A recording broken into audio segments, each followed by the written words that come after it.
बोले ये ज्ञान है जिसके ज्ञान के घमंड में मैं दुनिया में लेता फिरा, मेरा ज्ञान मैं ब्रह्म ज्ञानी है, वो ज्ञान धरा रह गया। ठीक है, हम मानते हैं वो निराकार है, तो क्या जरूरत थी उसे साकार रूप लेने की। चलो हम मान लेते हैं आत्मा निराकार है, निर्विकार है, निर्गुण है, तो ये शरीर धारण करने की क्या जरूरत थी। बनी रहती वो निराकार, भटकती रहती कहीं भी, क्या जरूरत। हाँ, उद्धव का ज्ञान है, ज्ञान का घमंड, कोई जवाब नहीं बना उस ज्ञानी पे कि गोपियों को इसका सवाल जो पूछा उसका जवाब दे सके, कोई कुछ नहीं बना। हे उद्धव, वो निराकार तो तुम्हारे अंदर है जो आत्मा, तो फिर तुम शरीर लेके क्यों घूम रही हो दुनिया में। क्या जरूरत है तुम्हें शरीर लेने की, क्यों हमें उपदेश देने आए हो, क्या जरूरत है। अरे तुम निराकार निर्विकार ये तुम्हारा ज्ञान है ना, संतों को ही जाके देना, हमें जरूरत नहीं है। राधा रानी ने कहा हे उद्धव, तुम कह रहे हो कि हमसे कन्हैया दूर है, कौन कहता है। आवाज लगाई, भगवान प्रकट हो गए। बोली वृंदावन बिहारी लाल की जय हो। और जैसे ही भगवान को देखा, उद्धव ने हाथ छुए, बोले कहीं सपना तो नहीं है। हाथ छुए, पैर छुए, देखा परमात्मा है, आंखें भर आई। राधे और कृष्ण को संग जो देखा तो आंखें खुली और पूजी राधी। राधे और कृष्ण को संग जो देखा तो आंखें खुली और पूजी राधी। उदो बेचारो समझ नहीं पायो, क्या है वास्तव क्या है कहानी। प्रेम की ऐसी अवस्था जो देखी, प्रेम की ऐसी अवस्था जो देखी, तो ज्ञान गुमान पे फिर गयो पानी। भक्त के बस में भगवान देखे, प्रेम और भक्ति की महिमा जानी। प्रेम से भर गया, श्रद्धा से भर गया, चरणों में गिर गया ब्रह्म का ज्ञानी। चरणों में गिर गया ब्रह्म का ज्ञानी, ब्रह्म का ज्ञानी।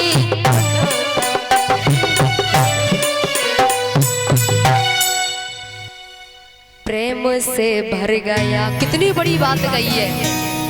प्रेम की ऐसी अवस्था जो देखी, तो ज्ञान गुमान पे फिर गयो पानी। भक्त के बस में जब भगवान देखे, तो प्रेम और भक्ति की महिमा जानी। प्रेम से भर गया, श्रद्धा से भर गया, चरणों में गिर गया ब्रह्म का ज्ञानी। ये चरणों में लोट पोट हो गया, अब मुझे कहीं नहीं जाना, मुझे राधे के चरणों में रहना है। जैसे चरणों में प्रणाम किया, भगवान अंतर ध्यान। क्या लीला है, क्या लीला है प्रभु। राधे के चरणों में बैठकर विनती की है, राधे अब मुझे कहीं नहीं जाना, मुझे वृंदावन में आपके चरणों में रहना है। महाराज अब ये ज्ञानी उद्धव प्रेमी उद्धव बन गया। 6 महीने तक भैया संवाद चला, भागवत में जो वर्णन आया है 6 महीने तक संवाद चला। 6 महीने बाद लौट करके उद्धव भगवान के पास गए मथुरा। तो पहले तो ज्ञान का घमंड था, अब पता है क्या कह रहे हैं। पहले तो ज्ञान के घमंड में, अब क्या कह रहे हैं उद्धव आकर, हे कन्हैया तुम जैसा निष्ठुर मैंने कोई दुनिया में नहीं देखा, तुम जैसा निष्ठुर। अरे वो गोपी, अरे वो ग्वाल, वो बाबा नंद, वो मैया यशोदा खाते तुम्हारे लिए हैं, जीते तुम्हारे लिए हैं, पीते तुम्हारे लिए हैं, और तुम इतने निष्ठुर। चलो वहां वही रहेंगे। भगवान ने कहा ज्ञानी उद्धव प्रेमी उद्धव कैसे बन के आ गया, ये तो ब्रह्म ज्ञान देने गया था, अब मुझे ये उपदेश मत करो भगवान। चलो वो रोती रहती है, मैया यशोदा तो तकिया को लेके सुलाती है, कनुआ 3 दिन रह गई तू सोयो ना सो जा।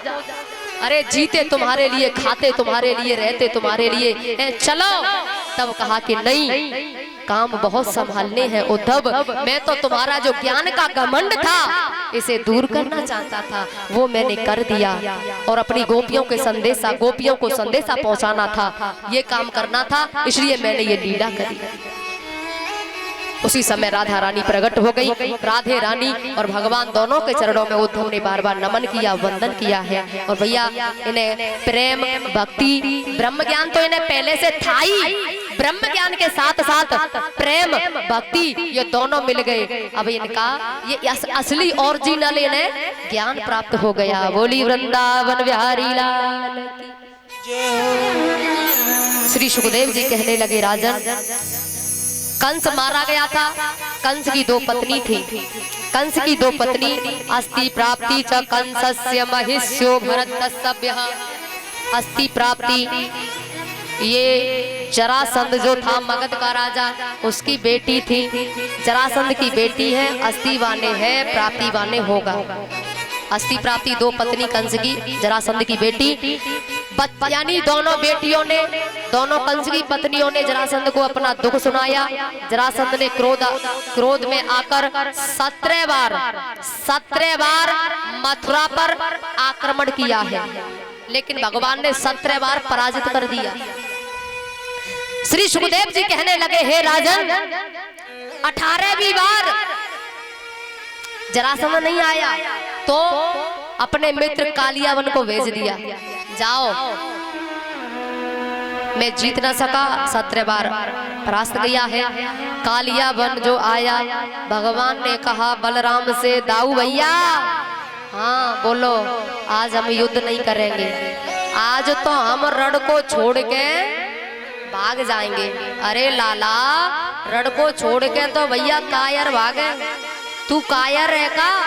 अरे भैया दुनिया के लोग हमें कहते हैं कोई चीर चोर, कोई माखन चोर, रण चोर नाम और पड़ जाएगा, कौन सी बुरी बात है।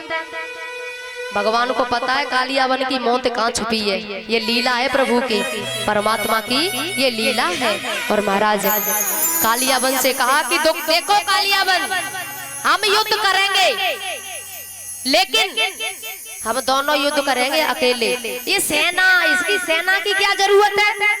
सेना को क्या करेंगे ले जाकर? एकांत में दोनों करेंगे युद्ध। डरपोक, कायर, डरा रहा है तू मुझे? अरे नहीं कालियावन, डरा नहीं रहा, हकीकत में दोनों युद्ध करेंगे एकांत में। कालियावन ने कहा ठीक है, तेरे जैसे को न जाने कितनों को मैंने मारा है गुफाओं में अंदर घुस करके। सेना से कहा आप सब यहीं ठहरे, युद्ध हम अकेले करेंगे। भगवान आगे आगे है, कालियावन पीछे पीछे, भाग भगावत खेल खिलावत, बील बीर को लावत, युद्ध करन को यूं रण छोड़ पे छोड़न के, रण छोरे का नाम मेला भगवन को। योगी जाति ध्यान लगाए के पा न सके इन श्री चरणन को, कोई जो होए ध्यान लगावे, कैसे सके कोई नारायण को।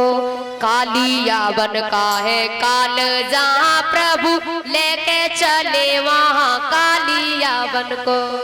जहाँ पे उसकी मृत्यु है वहाँ लेके चले जा रहे हैं। कालियावन पीछे है, दौड़ते दौड़ते भागते भागते धौलपुर में आए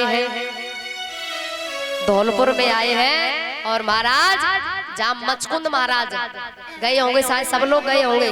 वैसे यहाँ का जिला कौन सा पड़ता है? धौलपुर पड़ता है।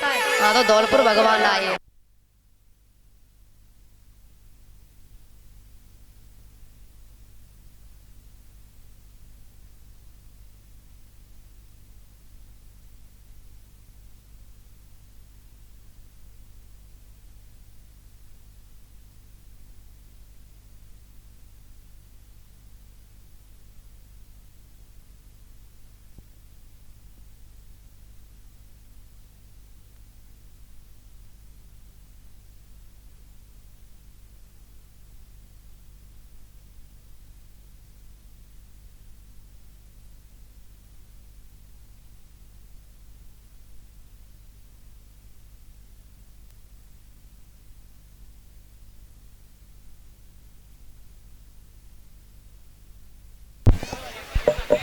बोली वृंदावन बिहारी लाल की।